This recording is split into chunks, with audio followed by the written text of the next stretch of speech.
നീക്കി നിർത്തും. ഓടിയെടുക്കാറാകുമ്പോൾ ക്ലീനർ സാറിന്റെ ചൂളം വിളി, ക്ലീനർ സാറിന്റെ ചൂളം വിളി. ബസ്സിൽ കയറിയാൽ സ്ത്രീകൾക്ക് ഇരിക്കാൻ സീറ്റ് കൊടുക്കൂല. സ്ത്രീകളുടെ സീറ്റിൽ പുരുഷന്മാർ ഗമയിലിരുന്നങ്ങ് പോകും, ഗമയിലിരുന്നങ്ങ് പോകും.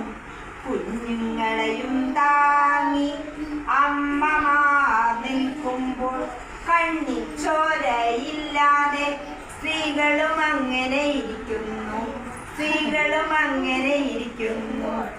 ഓഫീസിൽ ചെന്നാലോ ഓഫീസറുടെ ചോദ്യം, എന്തേ ഇത്ര വൈകിയത്, എന്തേ ഇത്ര വൈകിയത്?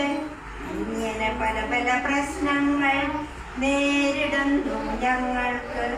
എങ്ങനെ സമയത്തെത്താൻ കഴിയും, എങ്ങനെ സമയത്തെത്താൻ കഴിയും?